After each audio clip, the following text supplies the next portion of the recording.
1차 선교여행이 이 하나님 은혜 가운데 바울팀이 마치고 돌아왔는데 안디옥 교회에서 또 문제가 발생하고 그 문제로 인해서 예루살렘 교회까지 다시 바나바와 바울이 가게 되는, 그래서 초대교회의 예루살렘 교회에서 확실하게 이 부분을 율법과 복음에 대해서 확실하게 정리하는 그런 기회가 되었습니다. 그래서 우리가 여기서 꼭 봐야 될 게 지금도 여기 지금 유대인들은 할례 문제와 율법에 대해서 워낙 강하게 교육을 받았기 때문에 이 사람들이 여기에 대해서 자꾸 복음 아닌 다른 말을 이제 하는 것을 우리가 지금은 보면 금방 이제 이해가 할 수 있죠. 그런데 이 사상이, 이 유대인들이 가지고 있는 사상이 지금도 2000년 동안 계속 지금 전 세계에 영향을 미치고 있습니다. 그 대표적인 단체가 3단체 다 그런 영향을 받은 거거든요. 그래서 WCC도 나오고 모든 이단들이 여기서부터 다 나온 거예요. 그러니까 이 초대교회 하나님이 성경에, 이 초대교회 문제로 말미암아 성경에 하나님이 이렇게 기록해 놓은 것은 지금도 수천 년이 지나도 영향을 미칠 거기 때문에 이걸 기록해서 확실하게 붙잡지 않으면 안 되도록 하나님이 하신 거예요. 그러니까 유 목사님이 계속 이야기하시는 건 이번에 산업선교 때도 또 얘기하셨잖아요. 복음이 아니고 오직 복음이다. 그 얘기를 계속하는 이유가 바로 여기에 있습니다. 오늘 이 부분을 보면서 우리가 또 한번 마음속에 새겨야 됩니다. 우리가 현장에 복음 전할 때도 마찬가지고요. 이 오직 복음이라야 되는 이유를 사람들이 몰라서 그런 거예요. 그래서 자꾸 자유주의 신학이나 뭐 이런 거 자꾸 엉뚱한 게 계속 들어옵니다. 지금 갈수록 이 오직 복음이 희미해지고 있는 거예요. 오직 예수만이 그리스도라는 이 사실이 우리는 당연하게 생각하는 건데 지금 전 세상에 우상숭배하는 사람들의 사상과 많은 신화와 또 이 거짓 선지자들을 말하는 것들이 이 오직 복음을 계속 훼손하는 방향으로 가고 있습니다. 그게 이제 사단의 작전이겠죠. 왜 오직 복음입니까? 왜 오직 예수만이 그리스도입니까? 그리스도만이 하나님을 만나는 길이 되기 때문이죠. 길. 내가 길이요 진리요 생명이 나로 말미암아 아버지께 올 자가 없느니라. 예수님께는 오직 하나님 만나는 길이, 하나님 떠나서 인간이 완전히 멸망했는데 하나님만 만나면 되는데 그 하나님 만나는 길이 그리스도란 말이에요. 오직 이 길밖에 없다. 그래서 우리 오직이라는 단어를 깊이 인식을 해야 됩니다. 그러면 왜 오직 그리스도만이 하나님 만나는 길이 됩니까? 자기 몸을 하나님 앞에 화목 제물로 드려버린 거예요. 하나님과 인간 사이에 막혀있는, 갈 수 없도록 막혀있는 이 죄의 담을 없애기 위해서 예수님은 자기 몸을 화목 제물로 드려서 우리의 죄 문제를 한 방에 없애버렸어요. 그래서 영원한 속죄를 이루셨느니라 그러잖아요. 그래서 예수님이 십자가에서 우리의 모든 죄를 사하시고 하나님 만날 수 있는 여건을 만들 수 있는 이 화목 제물로 피 흘려 죽으셨기 때문에 오직 예수의 개념입니다. 오직 예수만이 그리스도다 이 말입니다. 이 일을 십자가에서 다 이루시고 부활하사 그토록 이 죄 문제를 말미암아 사람을 이 죄를 가지고 코를 깨가지고 말이죠. 완전히 종노릇하게 만들었던, 사단의 종노릇 했던 인간들 여기서 완전히 해방시켜버린 거죠. 생명의 성령의 법이 죄와 사망의 법에서 너희를 해방하였다. 그래서 이 사단의 종노릇 한 데서 완전 해방해서 이제는 오히려 사단을 꺾는 권세를 그리스도로 말미암아 우리가 받게 되는 거죠. 이 놀라운 일들이 그리스도를 통해서 이루어지기 때문에 오직 복음. 그러면 이 오직 복음이 내 것이 되려면 방법이 뭐냐? 오직 믿음밖에 없어요. 다른 게 없습니다. 행함이 없으면 행함이, 내가 어떤 걸 행해가지고 이 복음을 내 것으로 만들 수 있는 게 아니고 오직 믿으면 되는 거예요. 그래서 사람들은 이 오직 믿음을 또 헷갈려 해요. 그래도 뭔가를 좀 해야 될 것 같은 이런 생각이 우리의 뼛속 깊이 각인되어 있는 이 사상이에요, 이게. 특히 우리나라는 이제 유교 사상 때문에 거룩하고 이게 다 이런 게요. 수천 년 동안 그 문화 속에서 우리 속에 우리도 모르게 태어날 때부터 이런 오직 믿음을 방해하는, 그래도 뭔가가 한판 해야 될 것 같은 이런 사상이 많이 뿌리져 내려 있습니다. 그래서 오직 믿음을 얘기한 겁니다. 로마서 1장 16절 17절은 뭐랬습니까? 이 복음은 내가 복음을 부끄러워하지 않으니 이 복음은 모든 믿는 자를 구원하는 하나님의 능력이 됨이라 했어요. 먼저는 유대인에게 그리고 헬라인에게로다. 그래서 이 복음에는 뭐가 있어요? 하나님의 의가 나타났어요. 그게 의의 증거입니다. 의의 증거. 하나님의 의가 나타났어요. 믿음으로 믿음에 이르게 하나니 오직 기록된 바 오직 의인은 믿음으로 말미암아 살리함과 같으니라.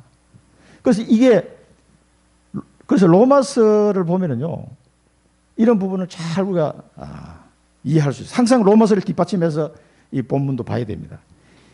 그래서 예수 믿게 있는 그 의가, 그 하나님의 의가 유일하게 그리스도에게만 있어요. 그 하나님의 의가.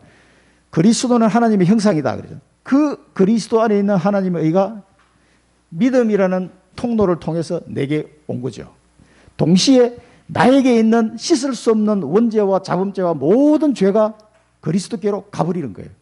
그래서 의의 증가, 죄는 가고 의는 오고, 이 과정을 믿음이라는 통로로서 하나님이 주시기로 하나님이 정해놓으신 거예요.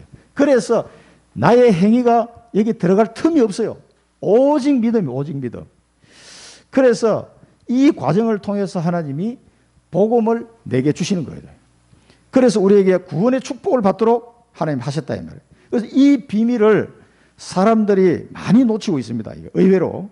그래서 일반 교회 다니는 사람들이 물어보면은 저도 뭐 장로교 있다 이 다락방을 왔지만은 그래서 안수집사까지 하다가 왔지만은 대부분 구원에 흔들려요. 구원관이 물어보면은 내가 구원받았나? 내가 이래가지고 이런 말을 굉장히 많이 듣습니다. 저도 우리 회사에서 20년 동안 전도운동 했지만은 거기 뭐 장로 아들, 뭐 권사 딸 뭐 많거든요. 이 친구들 회사 와가지고 신앙생활 하나도 안 해.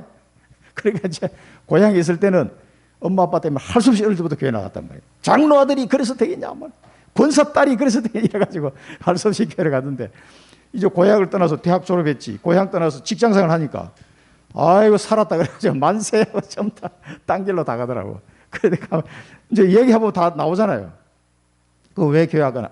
그때는 뭐 뭔지도 이 비밀을 모르고 그냥 다리몽둥이를 분질른다 그러니까 할 수 없이 하는 거예요. 제가 만난 사람은 100% 다 그 얘기했어요, 저한테. 그래서 나는 이해가 안 돼요. 나는 이제 불신자 가정에서 예수 믿는 케이스인데 아니 그 좋은 환경에서 왜 예수 신학생활 왜 안 하냐고 아예 교회를 안 나가버려요.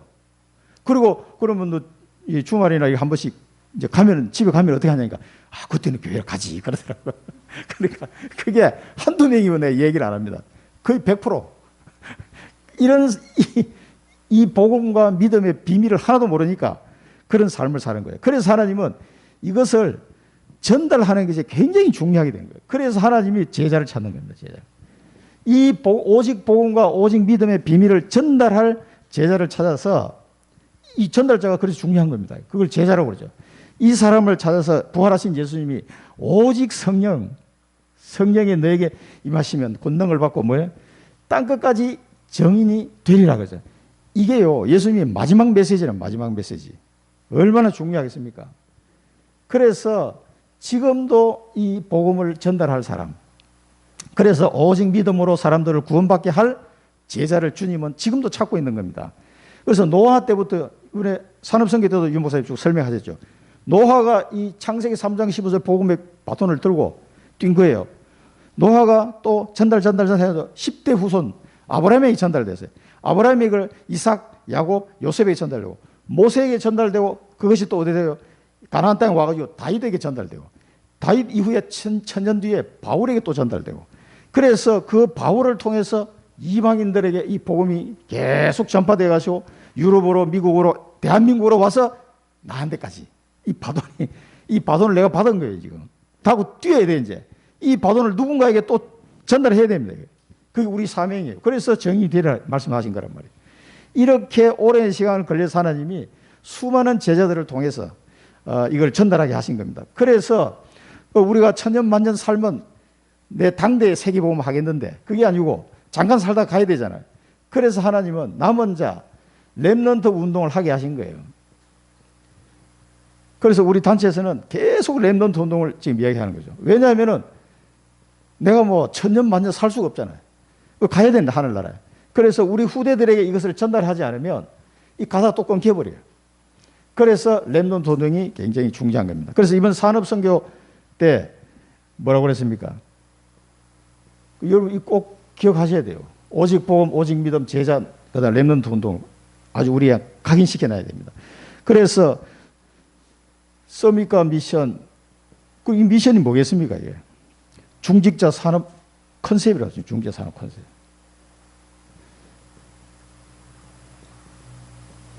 지금 뭐 컨셉이니 콘텐츠니 막 계속 나오니까 이게 뭔 말인지 헷갈릴 수가 있습니다. 그 1강에서 보면은 중직자 산업 컨셉 해가지고 키워드가 뭡니까? 미션 전달이에요. 미션 전달. 이 미션을 전달할 콘텐츠에 대해서 아브라함과 이삭을 두고 이야기하시죠. 그래서 우리도 이 미션을 전달할 콘텐츠가 없으면은요, 이 제자의 사명을 감당하지 못하는 거예요. 그래서 이걸 지금 이야기했습니다. 그리고 아브라함과 이삭이 하나님이 어디로 데려갔습니까? 모리아산으로 데려가게 만든 거예요. 모리아산에 가가지고 여호와 이레를 체험하게 만든 거예요. 여호와 이레를. 이때 이 전달이 되는 겁니다. 아, 하나님이 다 준비해 놓으시는구나. 지금 우리도 이 오늘 본문에도 보면은 바울이 계속해서 선교 포럼을 3번이나 얘기하잖아요. 이 선교 포럼 얘기하는 거 보세요. 하나님이 우리와 함께 계셔 행하신 일을 말하니라 그러죠. 여호와 이레. 이 미션 전달 콘텐츠를 통해서 모리아산에서 여호와 이레를 이삭에게 딱 전달하게 만든 거죠. 이게 하나님의 방법이었죠. 그 다음에 2강에서는 뭐랬습니까? 인턴십, 서밋과 인턴십. 왜 인턴십이 중요합니까? 이게 전달되니까, 후대에게 전달돼야 되니까 인턴십이 중요한 거예요. 중직의 사람인 전달 콘셉트예요. 중직의 사람인 전달 콘셉트. 이건 산업 콘셉트인데 전달 콘셉트예요. 여기서는 뭐라고 얘기했습니까? 각인 뿌리 체질 콘텐츠예요. 각인 뿌리 체질. 각인 뿌리 체질 콘텐츠예요. 여기 보면은 나 대신 수양. 이삭이 죽을 뻔했어. 칼날이 자기 아버지 칼이 막 날라오는데 하나님이 스톱해가지고 살았단 말이에요. 그러니까 이삭 입장에서는 아무리 그렇지만 칼날이 날아오면 사람이 얼마나 놀라겠어요. 그 모래산에서 나는 이제 죽는구나 했는데 하나님이 죽지 않게 하셨단 말이에요. 그리고 돌아보니까 뒤에 수양이 있어. 그 수양을 나 대신 수양. 그 수양이 누구를 말합니까? 그리스도.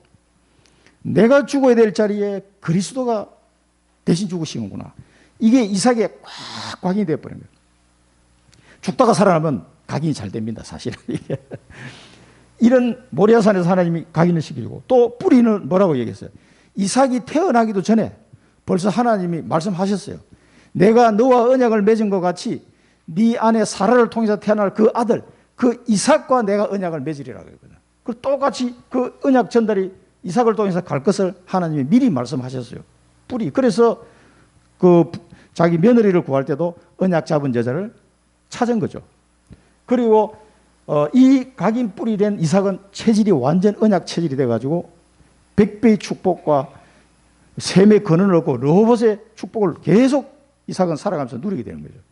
이 컨텐츠는 이것을 전달해라는 거예요. 전달해라. 그 다음에 3강에서는 뭡니까? 서밋과 포럼이었어요. 서밋과 포럼. 포럼을 왜 합니까? 이것도 마찬가지예요. 전달하기 위해서 포럼하는 거예요. 인턴십 왜 합니까? 전달하기 위해서 인턴십하는 거예요. 중직의 산업이 선교사 컨셉이에요. 이런 컨셉을 가지고 준비하라는 겁니다. 여기서는 천명, 소명, 사명 이야기했어요.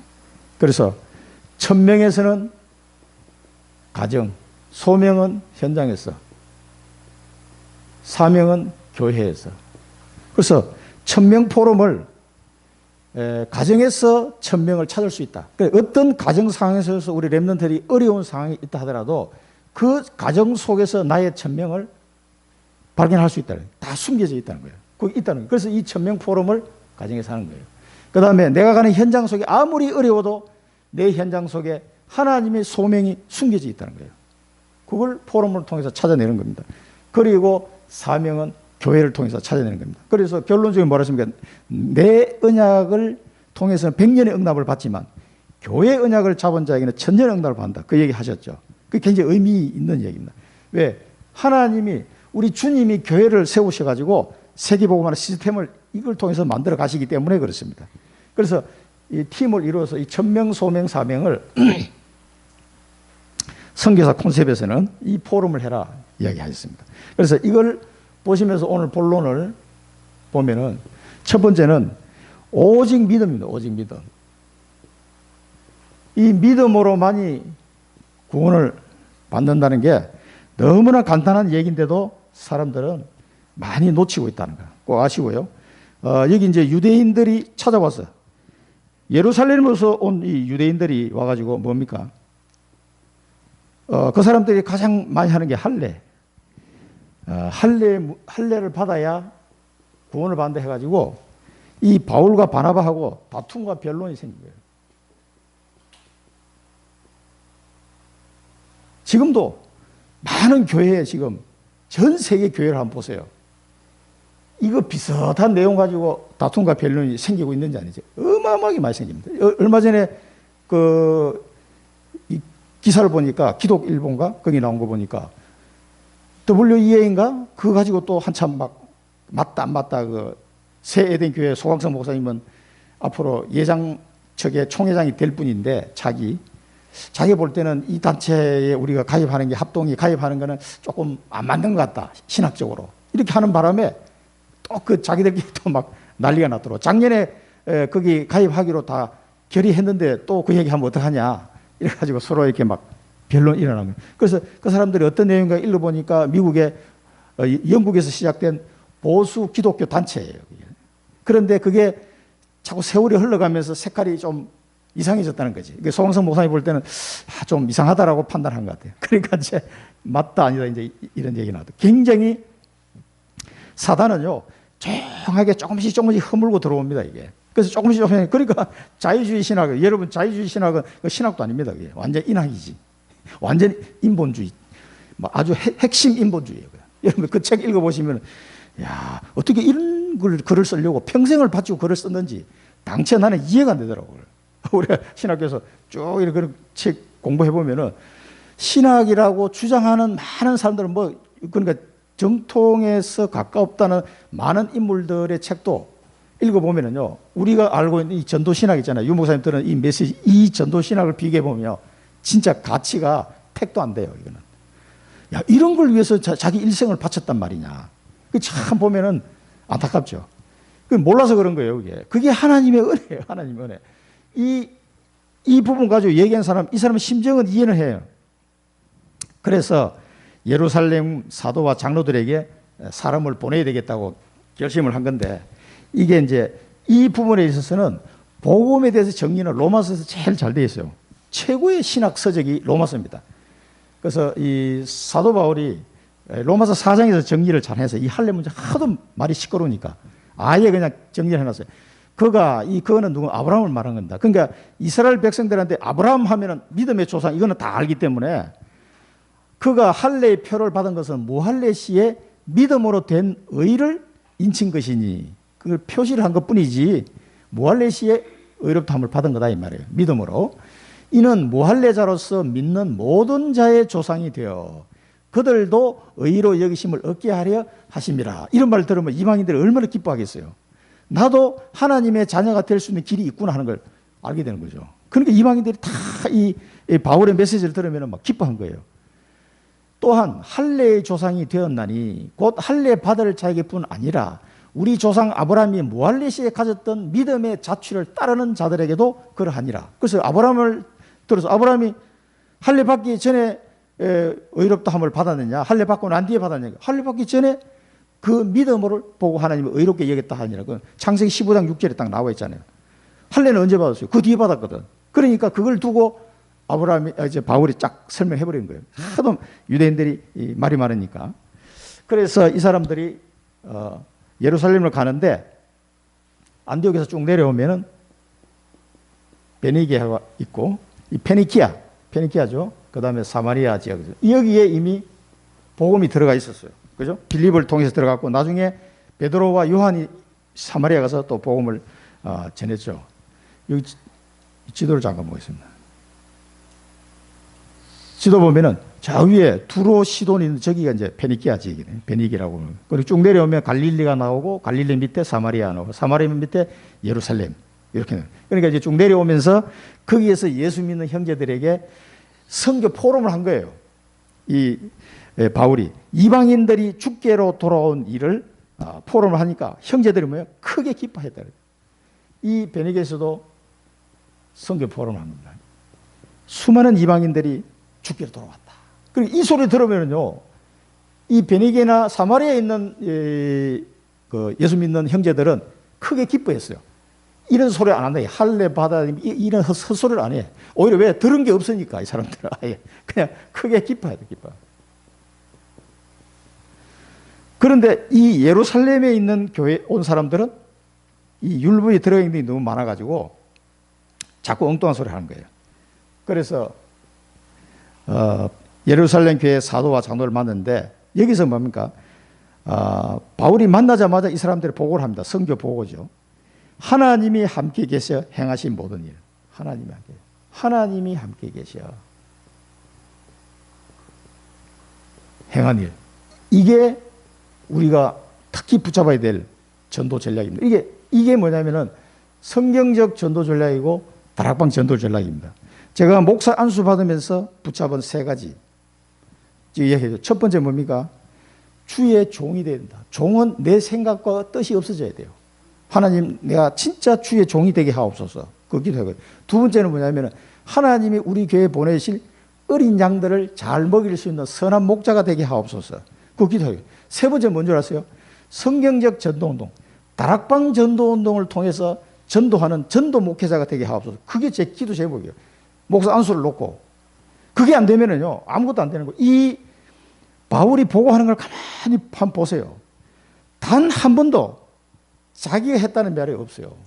하나님이 함께 계셔 행한 일을 딱 보고를 한 겁니다. 이게 사람도 준비해 놓으시고, 그리고 그들에게 할 말씀도 주시고, 그들에게 증거할 증거도 주시고, 표적과 기사를 통해서 하나님이 다 준비해 놓으신 거예요. 그거를 바울이 경험했거든. 그래서 하나님이 함께해서 행한 일을 얘기하는 거예요. 내가 갔더니 말이야, 한판 했어. 막 선교 운동이 막 일어났어. 교회가 세워져 중지제 일어났어. 그게 아니에요. 하나님이 함께해서. 이게 비밀입니다. 이게. 그래서 우리는 뭐예요? 언약을 붙잡고 오로지 기도에 힘쓰더라. 그 방법밖에 없어요. 그래서 기도는 안 하고 너무 막 입만 나불나불 되면은 이 전도운동이 안 됩니다. 계속 기도 속으로 들어가야 돼요. 방법이 없습니다. 왜? 하나님이 함께 행해야 되기 때문에 그렇습니다. 이걸 꼭 기억하시고요. 그 다음에 이렇게 보고를 하니까 이 베니게와 사마리아 지역에 있는 형제들은 다 기뻐했는데 또 토를 다른 인간들이 나오죠. 바리새파 중에. 이 바리새파 중에서 예수 믿는 사람들이 이제 얘기합니다. 이방인에게 안 그래도 이것 때문에 이제 질문하려고 왔는데 이 바리새파에서 딱 얘기가 나오는 거예요. 할례를 행하고 모세의 율법을 지키도록 하는 것이 마땅하다 이렇게 나온 겁니다. 그래서 로마서 4장 13절에 보면은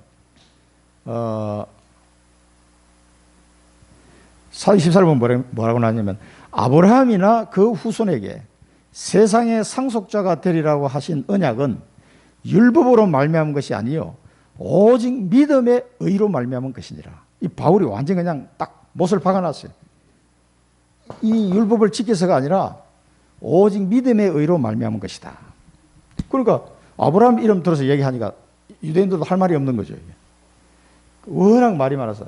그래서 우리가 여기서 붙잡아야 될 언약은 여러분들 그 사상 속에 오직이라는 단어를 꼭 내요. 오직 복음. 그리고 오직 믿음. 이 오직 복음을 가지고 우리가 구원받는 것은 오직 믿음이라는 도구밖에는 없다. 다른 게 조금도 끼어들 틈이 없다는 걸 아셔야 됩니다. 이거를 통해서 하나님은 우리에게 구원의 축복을 허락하십니다. 그리고 오직 의인은 뭐예요? 믿음으로 말미암아 살리라. 믿음으로 살아야 돼. 여기서 믿음으로 산다는 말은 뭐냐면은 예수 믿고 구원받는 믿음도 되지만 구원받고 난 이후에 살아가는 과정을 말하는 겁니다. 그 다 포함된 거예요. 오직 의인은 믿음으로 구원받지만 사는 것도 믿음으로 살아야 돼요. 그래서 하나님의 자녀가 된 사람은 하나님의 말씀을 믿고 따라가야 돼요. 그런 방법이 아니고는 불신자를 이길 수가 없습니다. 계속 헷갈리게 되는 거예요. 막 왔다 갔다 해. 하나님 말씀 안 따라가면 이길 수가 없어요. 그래서 오직 의인은 믿음으로 말미암아 살리라 함과 같으니라. 그래서 하나님의 말씀을 언약으로 붙잡고 믿음으로 가셔야 돼요. 그래서 예배가 중요한 겁니다. 이게. 두 번째는 오직 은혜. 이거는 우리의 삶하고 관계됩니다. 오직 은혜. 그래서 이 바리새파 형제들이 얘기하는 바람에 많은 의논과 변론이 있었다. 그런데 여기서 두 사람의 인물이 나옵니다. 베드로가 한 번 말하고 야고보가 얘기를 해요. 이 두 사람의 얘기를 통해서 이 변론은 종지부를 찍게 됩니다. 베드로가 한 이야기를 잘 곱씹어 봐야 되겠습니다.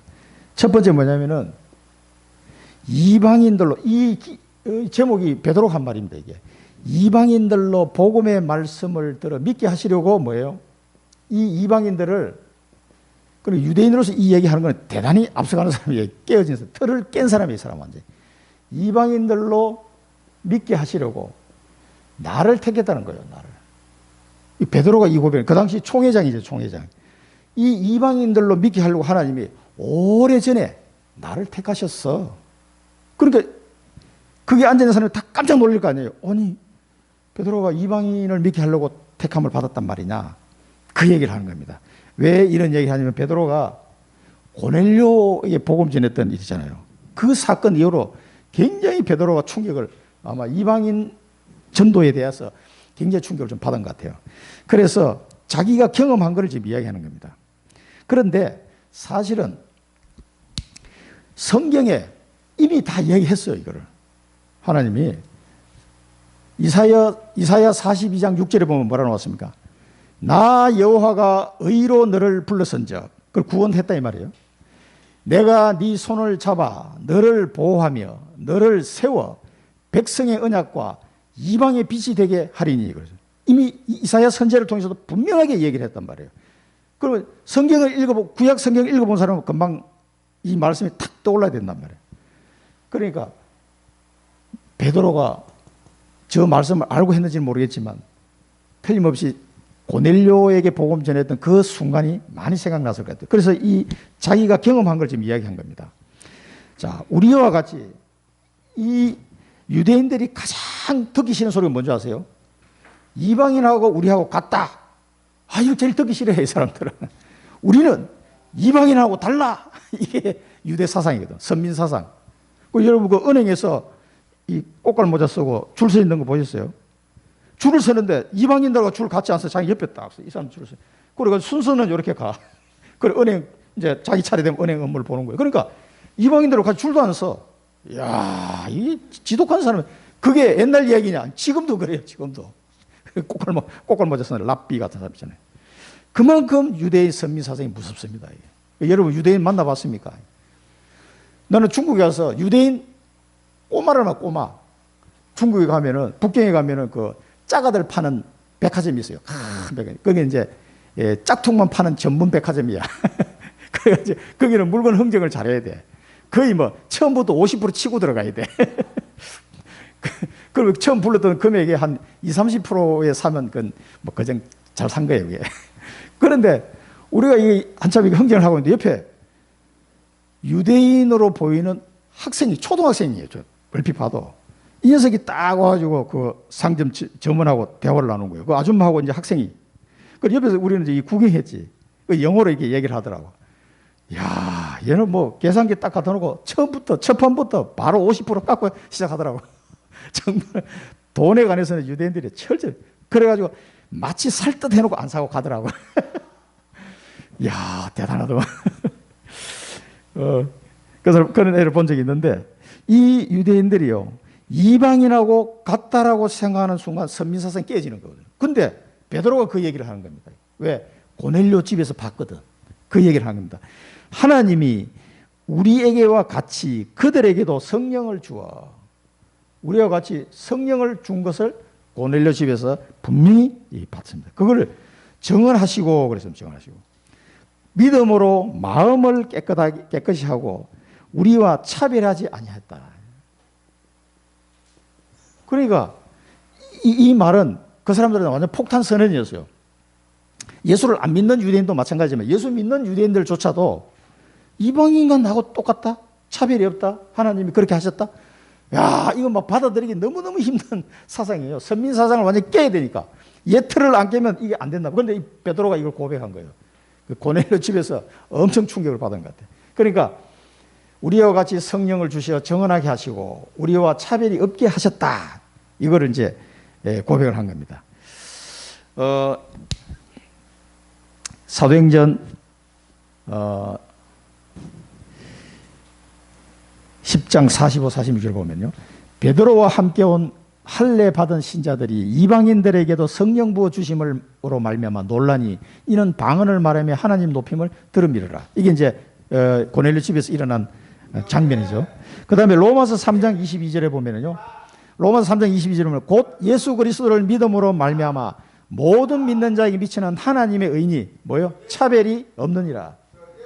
이 바울이 정확하게 이걸 정리를, 로마서에 정리를, 여러분 이걸 잘 참고해야 됩니다. 그 다음에 그렇게 하니까 어찌하여 하나님을 시험하느냐? 너희가 어찌하여 하나님을 시험하느냐? 우리도 매지 못하던 멍에를 제자들의 목에 두려느냐? 그래서 이 말은 뭐냐면은 율법을 행함으로 말미암아 구원을 받는다고 얘기하면 하나님을 시험하는 거다, 그지? 왜?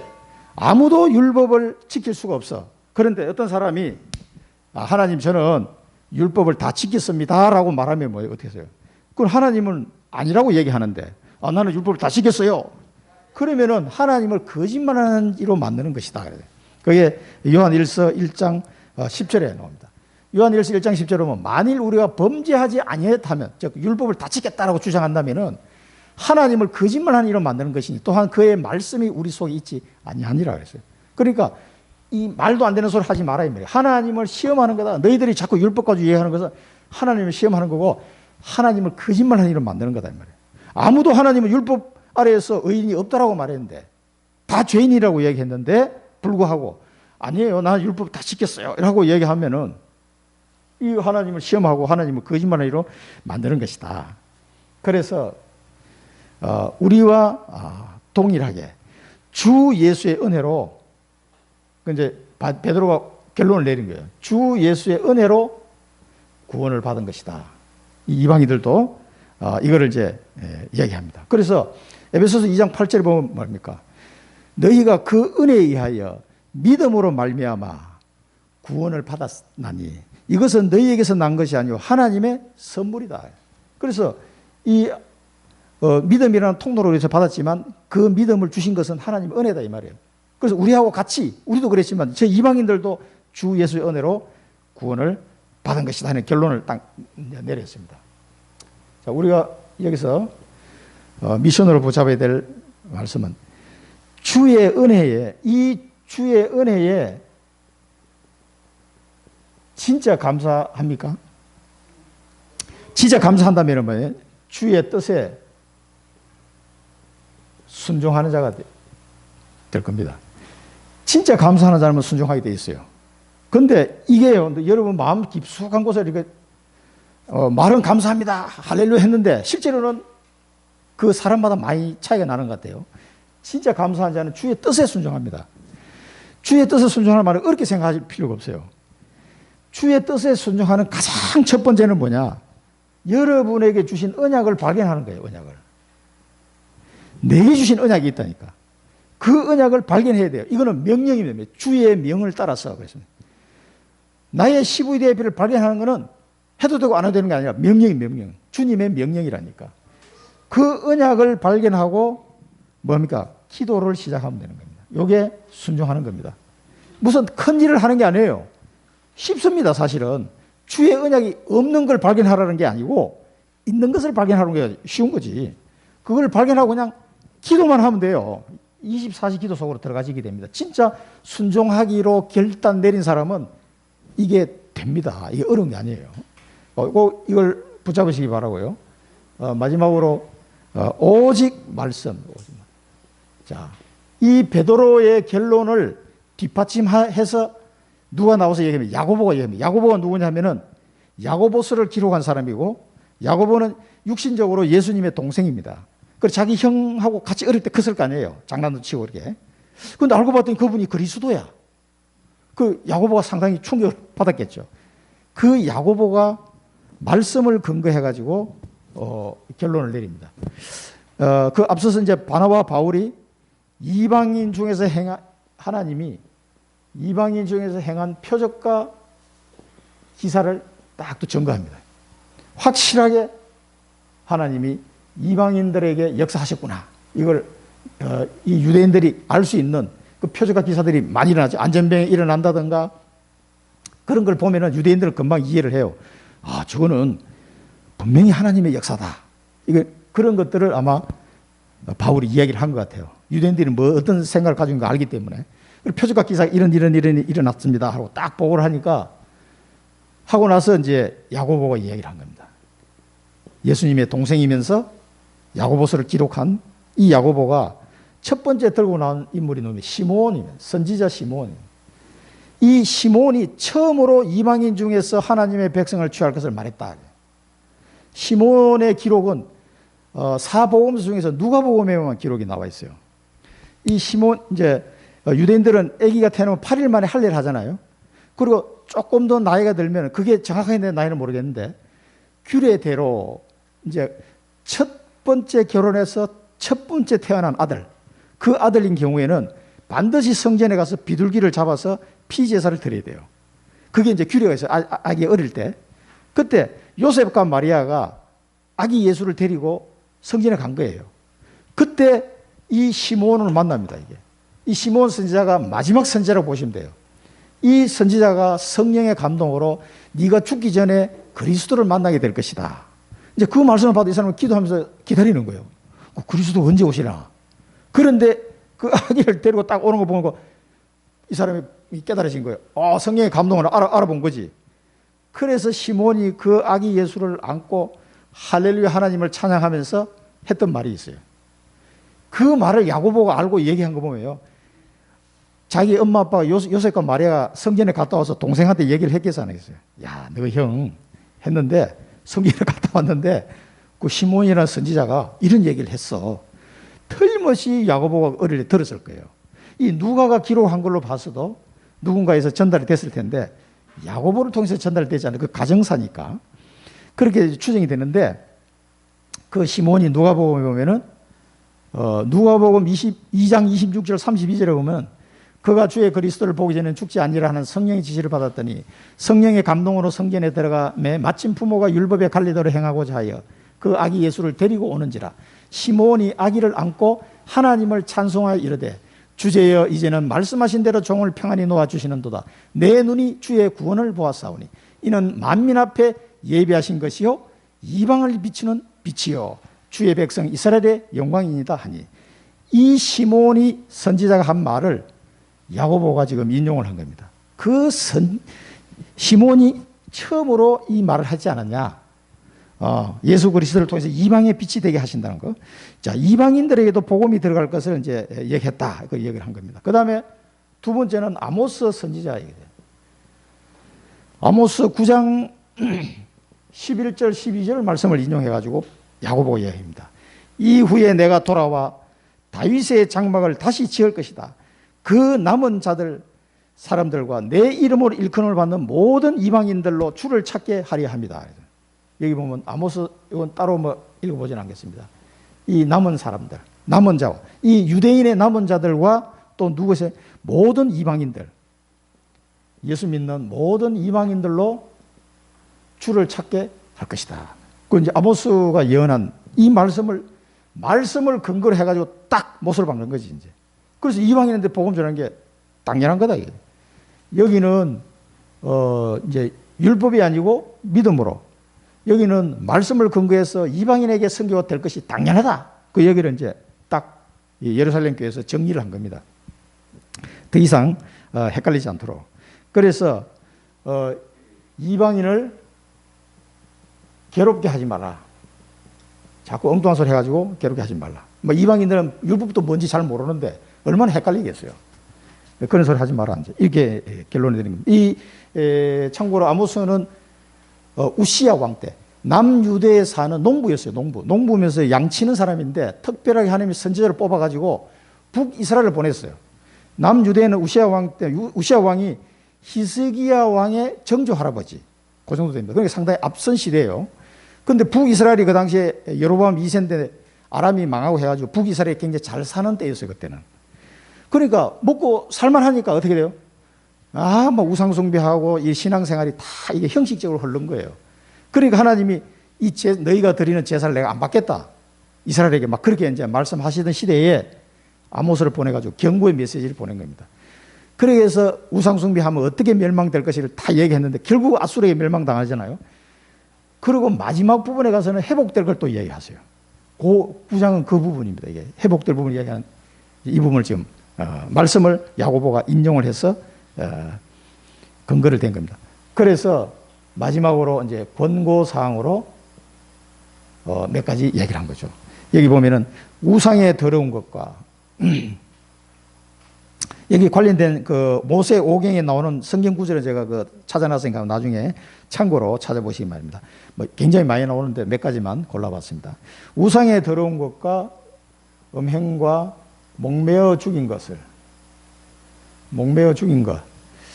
그 다음에 피를 멀리해라. 피. 이 정도로 권고사항을 주고 나머지는 더 이상 얘기하지 마라. 왜 이런 말 했는지를 21절에 나와 있어요. 각 성에서 모세를 전하는 자가 안식일마다 회당에서 그 글을 읽기 때문이다. 그러니까 유대인들 흩어진 회당에서 모세 오경이 읽는데 항상 이 부분을 낭독을 많이 했나 봐요.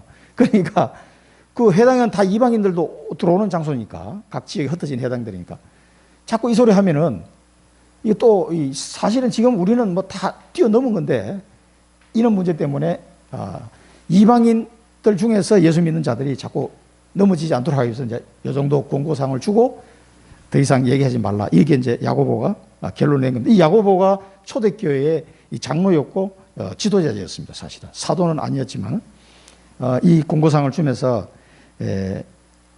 마무리를 지었습니다. 그래서 우리가 모든 기준을 항상 말씀의 기준을 해야 돼요. 이 말씀이 기준이 안 되면 계속 헷갈립니다. 옆에서 딴소리 하면 그게 맞나 이렇게 됩니다. 그래서 이 말씀이 기준이 돼야 되고 말씀을 이 야고보처럼 언약으로 붙잡지 않으면 다 놓치게 돼요. 그러니까 하나님이 주신 언약을 자꾸 붙잡으라는 말이 말씀을 언약으로 자꾸 붙잡아야 됩니다. 마지막으로 그 디모데후서 3장 15절 17절 보면 여러분 다 암송하고 계실 텐데 또 어려서부터 성경을 알았나니 성경은 능히 너로 하여금 그리스도 예수 안에 있는 믿음으로 말미암아 구원에 이르는 지혜가 있게 하느니라. 모든 성경은 하나님의 감동으로 된 것으로 교훈과 책망과 바른행과 의로 교육에 유익하니 이는 하나님의 사람으로 온전하게 하며 모든 선한 일을 행할 능력을 갖추게 하려 함이라.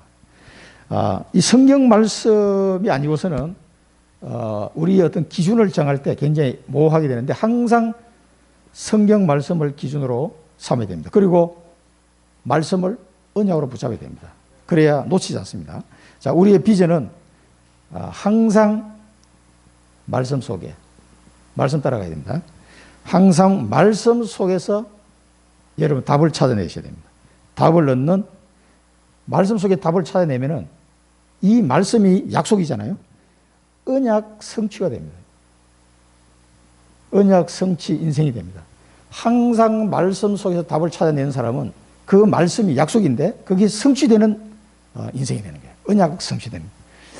이 축복을 누리시고 이 야고보가 어릴 때 들었던 이 말씀을 언약으로 딱 잡고 있었던 거예요. 이게 그냥 하는 말이 아니구나.